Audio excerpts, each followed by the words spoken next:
Fala galera do Me Salva, tudo certo? Pessoal, sejam todos muito bem-vindos ao módulo de ondas e oscilações do nosso curso de ótica ondulatória.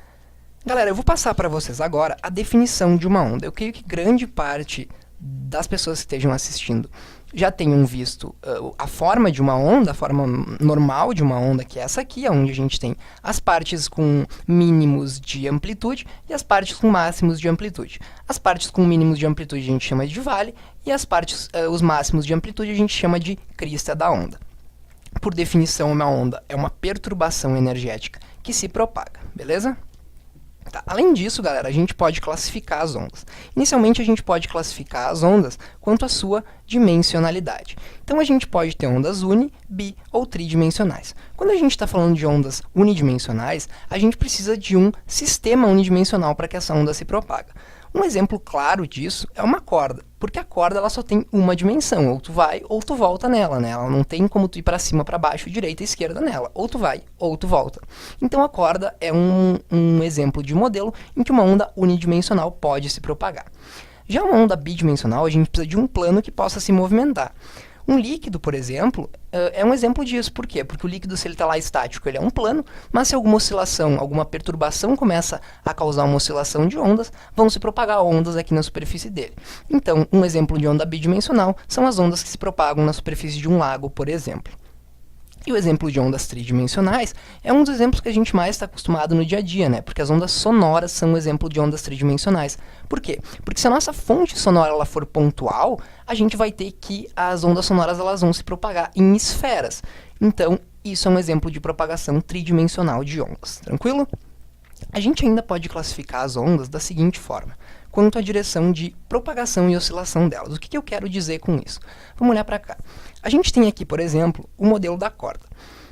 A gente tem aqui um oscilador, uma pessoa que está gerando pulsos nessa corda, só que ele está oscilando essa corda para cima e para baixo. Só que o pulso que ele gerou, ele não vai se propagar para cima ou para baixo, ele vai se propagar para a direita, correto? Ou seja, a direção de oscilação da nossa onda é perpendicular à direção de propagação da nossa onda. Como consequência, isso caracteriza uma onda transversal. Quando a gente tiver o contrário, quando a direção de propagação for paralela à direção de oscilação, a gente vai ter uma onda longitudinal caracterizada aqui. O som, por exemplo, é uma onda longitudinal. Por quê?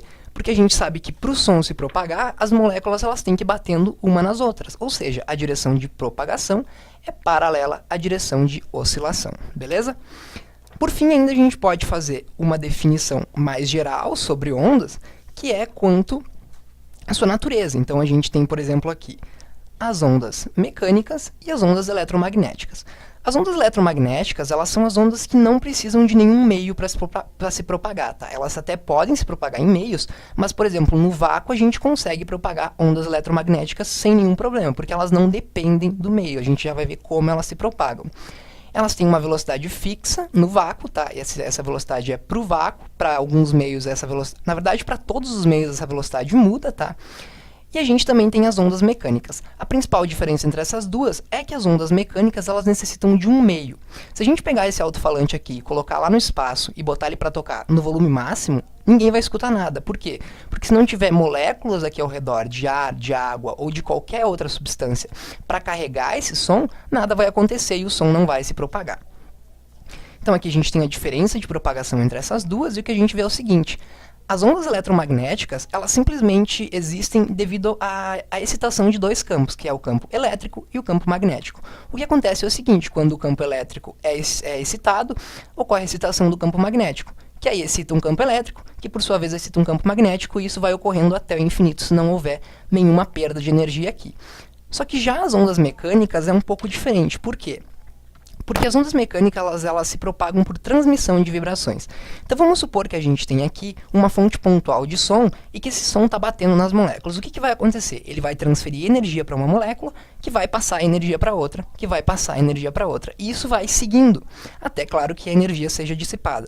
Ou seja, como eu disse ali em cima, se não houver nada ao redor da nossa fonte pontual de som aqui, não vai ocorrer propagação, beleza? Então era isso, galera, tá? Eu espero todos na próxima aula. Daqui pra frente a gente vai ter muita coisa para ver. E é isso aí. Um abraço a todos e falou!